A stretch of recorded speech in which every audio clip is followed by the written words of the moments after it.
अस्सलाम वालेकुम दोस्तों, welcome back to my channel The Financial Fight. मेरा नाम है मूसा रज़ा और हमारे चैनल पर आपको मिलेगा फाइनेंस और इन्वेस्टिंग से रिलेटेड बेहतर नॉलेज, ताकि आप अपनी ज़िंदगी में इन चीज़ों को लेकर बेहतर फैसले कर सकें। तो दोस्तों, जैसे कि आपको याद होगा कि पिछली वीडियो के एंड पे मैंने आपको मेंशन किया था कि हमारी next video series mutual fund से रिलेटेड होंगी। तो डेफिनेटली दोस्तों, आज की वीडियोस म्यूचुअल फंड के बारे में है। आज की वीडियो, ये जो वीडियो सीरीज़ है, बेसिकली दो पार्ट्स में डिवाइड होगी। पहले पार्ट में हम लोग म्यूचुअल फंड को एक्सप्लेन करेंगे, डिटेल्ड तरीके से समझेंगे, और दूसरे पार्ट में हम पाकिस्तान के जो पॉपुलर म्यूचुअल फंड्स हैं उनको अच्छे तरीके से समझेंगे, उनकी क्या परफॉर्मेंस चल रही है पिछले 5 से 10 साल में, उस चीज़ को अंडरस्टैंड करेंगे।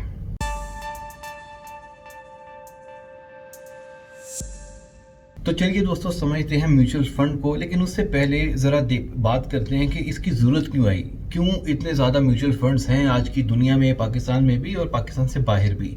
तो दोस्तों, आपको याद होगा स्टॉक मार्केट की जो वीडियो सीरीज़ थी उसमें मैंने आपको बताया था कि जितना आपका जो पोर्टफोलियो है वो डाइवर्स्ड होगा, यानी कि आपका पोर्टफोलियो में जितने ज़्यादा स्टॉक्स होंगे या फिर इन्वेस्टमेंट इंस्ट्रूमेंट्स होंगे, उतना ही ज़्यादा रिस्क मैनेजमेंट अच्छी होगी आपकी इन्वेस्टमेंट में। लेकिन दोस्तों, प्रॉब्लम यहाँ आ जाता है कि हम में से बहुत से इन्वेस्टर्स तो छोटे इन्वेस्टर कंसिडर किए जाते हैं, जिनके पास बहुत ज़्यादा पैसा भी नहीं है इन्वेस्ट करने को, और उनके पास कोई एडवाइज़र भी नहीं है। बिकॉज अगर एडवाइज़र की बात की जाए तो स्टॉक मार्केट एडवाइज़र और इन्वेस्टमेंट एडवाइज़र्स भी अच्छी खासी एक रकम चार्ज कर लेते हैं। तो जो स्मॉल इन्वेस्टर्स हैं, जो बिगिनर्स हैं, उनके लिए वो भी सूट नहीं करता। तो दोस्तों, इस केस में म्यूचुअल फंड एक आम इन्वेस्टर की जो प्रॉब्लम्स हैं, यानी कि पहली कि उसका जो पोर्टफोलियो है वो डाइवर्स नहीं हो पा रहा, कम इन्वेस्टमेंट की वजह से और कम नॉलेज की वजह से, और दूसरा प्रॉब्लम ये है कि उसके पास कोई एडवाइज़र नहीं है या फिर अफोर्डेबल एडवाइज़र नहीं है।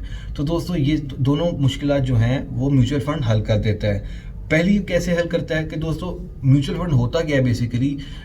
म्यूचुअल फंड कलेक्ट करता है investment from a lot of small investors. For example, मैं एक स्मॉल इन्वेस्टर हूं जिसके पास 20,000 रुपये है, आप एक स्मॉल इन्वेस्टर हैं जिसके पास 20,000 है। तो हम जैसे सैकड़ों नहीं बल्कि हम जैसे हज़ारों एक म्यूचुअल फंड के पास होंगे। अब चूंकि थोड़े थोड़े करके म्यूचुअल फंड के पास बहुत बड़ी रकम जमा हो गई, तो अब म्यूचुअल फंड को ये टेंशन नहीं है कि उसने एक बड़ा पोर्टफोलियो कैसे बनाना है, क्योंकि उसके पास बहुत बड़ी अमाउंट ऑलरेडी मौजूद है। तो वो एक बहुत डाइवर्स पोर्टफोलियो, वो सीमेंट सेक्टर में भी इन्वेस्टमेंट कर देगा, वो टेक्नोलॉजी में भी इन्वेस्टमेंट कर देगा, वो बैंकिंग में भी इन्वेस्टमेंट कर देगा, वो इंजीनियरिंग में भी इन्वेस्टमेंट कर देगा। तो चूंकि उसके पास पैसा बहुत ज़्यादा है म्यूचुअल फंड के पास, तो वो बहुत एक डाइवर्स पोर्टफोलियो बना देगा बड़ी इजीली। तो इससे हमारी जो पहली प्रॉब्लम है, यानी कि एक आम इन्वेस्टर की पहली प्रॉब्लम वो हल हो गई। तो दोस्तों, दूसरी प्रॉब्लम की तरफ चलते हैं, यानी कि प्रोफेशनल एडवाइज़र। तो दोस्तों, म्यूचुअल फंड के पास चूंकि इतनी बड़ी अमाउंट है, तो वो बहुत थोड़ी थोड़ी, यानी कि 0.3, 0.5, इवन 0.75% ऑफ टोटल इन्वेस्टमेंट उसको भी यूज़ करे। तो वो चूंकि वो एक बहुत बड़ी अमाउंट है, तो वो एक छोटी सी अमाउंट भी उससे यूज़ करेगा, तो वो एक बहुत अच्छी प्रोफेशनल मैनेजमेंट टीम को एम्प्लॉय कर सकता है या एडवाइजरी के तौर पे रख सकता है, ताकि उसके पास जितनी भी इन्वेस्टमेंट है वो उसको अच्छे तरीके से आगे इन्वेस्ट कर सके। तो दोस्तों, ये दो प्रॉब्लम्स जो कि एक आम इन्वेस्टर को होती हैं, म्यूचुअल फंड इसको बहुत अच्छे तरीके से सॉल्व कर देता है। इसीलिए म्यूचुअल फंड एक बहुत अच्छी सोर्स ऑफ इन्वेस्टमेंट है एक आम आदमी के लिए। दोस्तों, आप लोगों को बताता चलूँ कि जो जितने भी म्यूचुअल फंड्स होती हैं पाकिस्तान में, वो AMC कहलाए जाते हैं, यानी कि एसेट मैनेजमेंट कंपनीज। और आपको जैसे याद होगा, जो मेरी पिछली वीडियो सीरीज थी जो कि आपने डेफिनेटली देखी होंगी, अगर नहीं देखी तो प्लीज़ आप मेरे चैनल पर जाएं और पहली 2 वीडियोस थी उनको भी देखें। तो दोस्तों, मैंने आपको बताया था कि स्टॉक मार्केट जो होती है, यानी कि stock exchange of Pakistan, PSX, वो रेगुलेटेड की जाती है पाकिस्तान के एक बहुत तगड़े अदारे से, जो कहलाया जाता है SECP, यानी कि security exchange commission of Pakistan. तो दोस्तों, म्यूचुअल फंड्स भी SECP से ही रेगुलेट की जाती हैं। इसका फ़ायदा बहुत ज़्यादा होता है, यानी कि इसमें ज़ाहिर है इतना तगड़ा जो अदारा है पाकिस्तान का, वो उसको रेगुलेट कर रहा है, तो बहुत ज़्यादा ट्रांसपेरेंसी हो जाती है। तो एक आम इन्वेस्टर को टेंशन लेने की इतनी ज़रूरत नहीं होती, बिकॉज पाकिस्तान के जो इंस्टीट्यूशंस हैं उसको रेगुलेट कर रहे हैं, उसकी ट्रांसपेरेंसी का ख्याल रख रहे हैं। तो इसमें जो रिस्क फैक्टर है वो बहुत कम हो जाता है। जो भी रिस्क रहता है वो सिर्फ इन्वेस्टमेंट का रहता है, लेकिन हमें ये टेंशन नहीं रहती कि कोई म्यूचुअल फंड हमारे पैसे लेके भाग जाएगा, क्योंकि वो रेगुलेटेड होते हैं और ट्रांसपेरेंट होते हैं।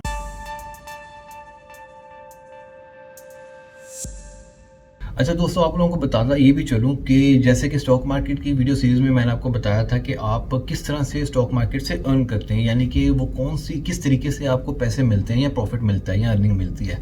तो जैसे कि स्टॉक मार्केट में इन्वेस्टमेंट करने से डायरेक्टली होता है, उसी तरह ही म्यूचुअल फंड में होता है। यानी कि एक इनकम आपको मिलती है डिविडेंड की फॉर्म में, यानी कि वो म्यूचुअल फंड मंथली बेसिस पे या क्वार्टरली बेसिस पे या ईयरली बेसिस पर आपको डिविडेंड दे सकता है। जो भी उसकी प्रॉफिट कमाते हैं, उसकी आगे इन्वेस्टमेंट से जो भी वो प्रॉफिट कमाते हैं, उस प्रॉफिट का एक हिस्सा आपको मिल जाता है आपकी इन्वेस्टमेंट के मुताबिक। उसके अलावा दोस्तों एक होता है कैपिटल गेन, यानी कि जो आप इन्वेस्टमेंट कर रहे हैं उसमें जो इंक्रीज होगा बाय टाइम, वो आपको वो भी मिलेगा। फॉर एग्जांपल 1000 रुपये की आप इन्वेस्टमेंट करते हैं और वो म्यूचुअल फंड उस 1000 को आगे इन्वेस्टमेंट कर देता है, और उस म्यूचुअल फंड को उस 1000 पे आपके जो 1000 उसने आगे इन्वेस्ट किया हुआ है उस पे लेट्स से कि 15% का प्रॉफिट मिल जाता है, यानी कि 1000 पे 150 रुपया। तो वो 150 रुपया आपको मिलेगा, लेकिन हाँ उस पर एक छोटी सी फीस कटेगी, क्योंकि म्यूचुअल फंड की एक मैनेजमेंट फीस होती है जिसको एक्सपेंस रेशियो से कैलकुलेट भी किया जाता है। इस पर भी हम बात करेंगे आगे आने वाली वीडियो में। तो इस तरह से आप लोग अर्न करते हैं म्यूचुअल फंड के थ्रू।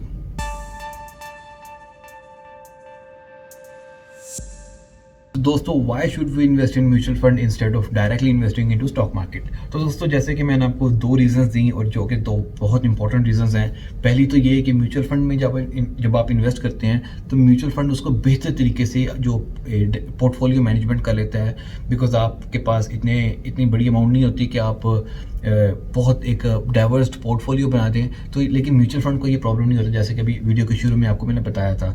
तो इसलिए म्यूचुअल फंड बेहतर होता है डाइवर्स पोर्टफोलियो बनाने के लिए। पहली रीज़न। दूसरी ये कि दोस्तों कि म्यूचुअल फंड को एक प्रोफेशनल टीम मैनेज करने के लिए, प्रोफेशनल टीम को एम्प्लॉय रखने के लिए कोई ज़्यादा प्रॉब्लम नहीं होता, जो कि आपको हो सकता है बिकॉज आपके पास कोई बहुत बड़ा इन्वेस्टमेंट पोर्टफोलियो नहीं होता।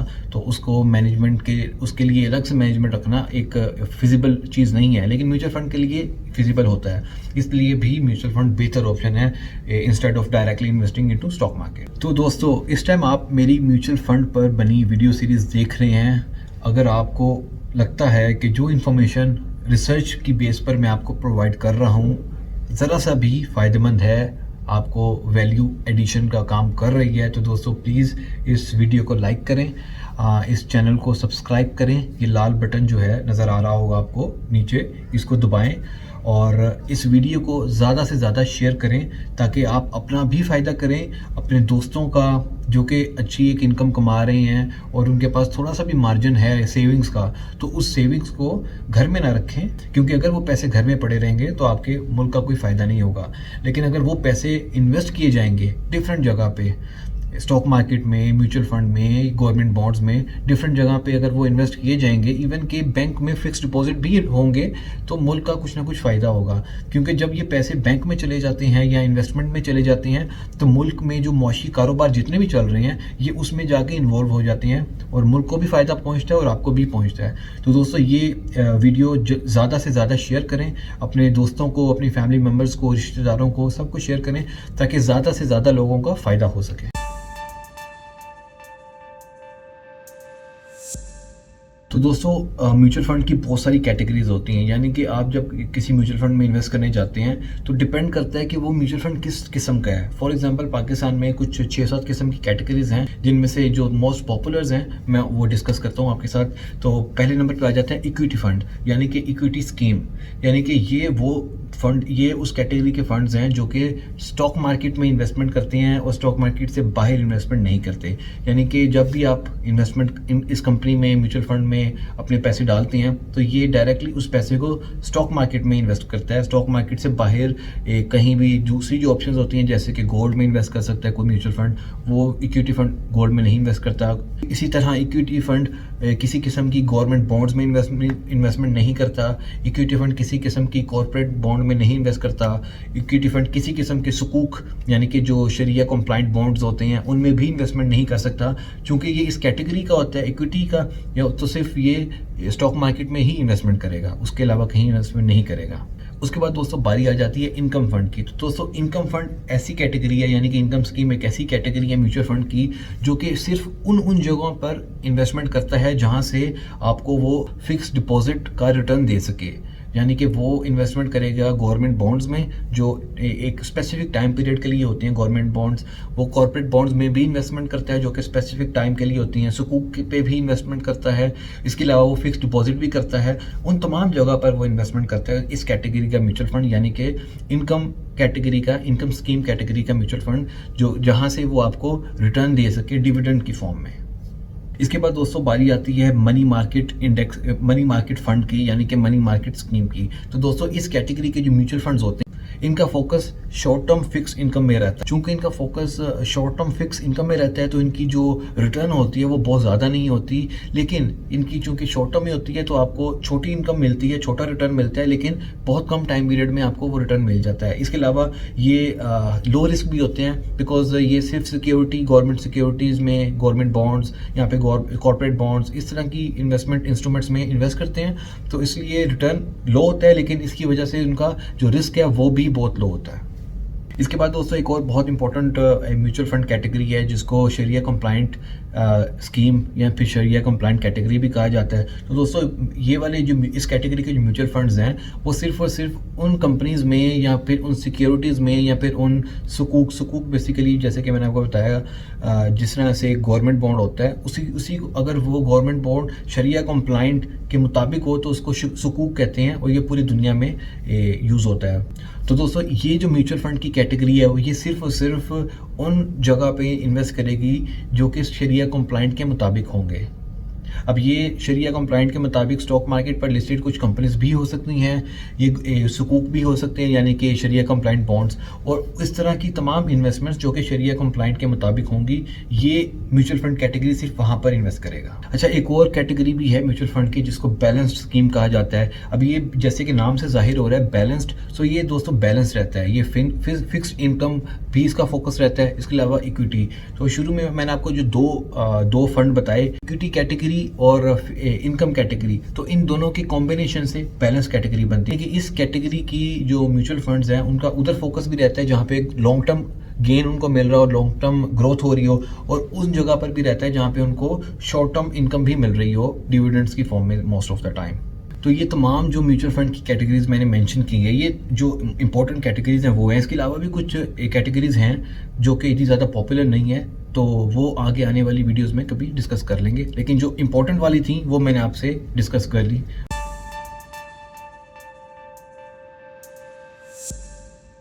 तो दोस्तों एक बहुत इंपॉर्टेंट चीज़ कि किसी भी म्यूचुअल फंड में इन्वेस्ट करने से पहले आपने लाजमी कुछ सवालात पूछने हैं उनके रिप्रेजेंटेटिव से या फिर इंटरनेट पर सर्च करने हैं।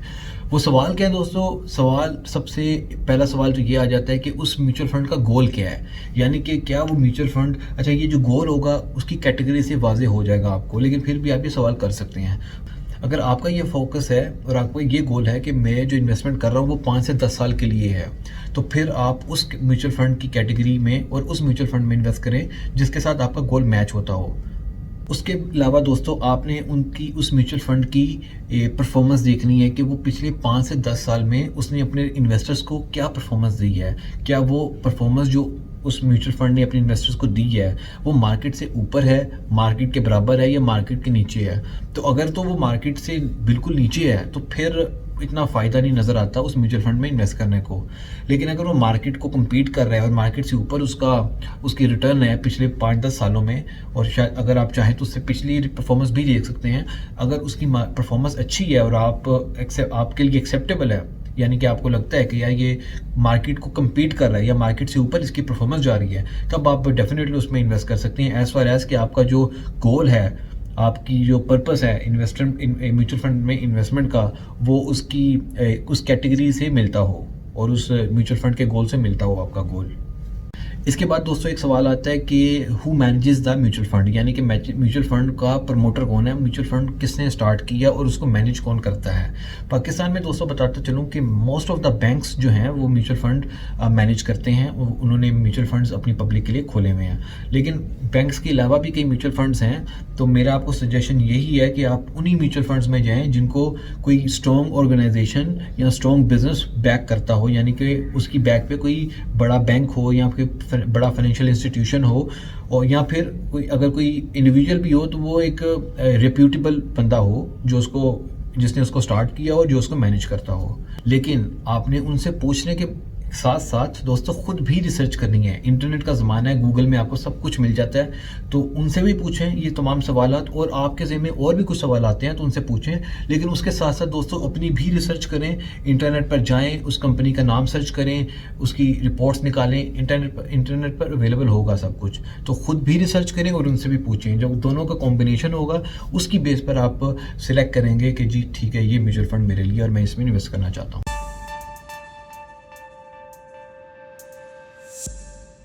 तो दोस्तों बात कर लेते हैं ज़रा टैक्सेस की, कि आप जो कमाएंगे, जितना भी आप कमाई करेंगे उस पर टैक्स क्या क्या क्या लगेगा और किस तरह से लगेगा।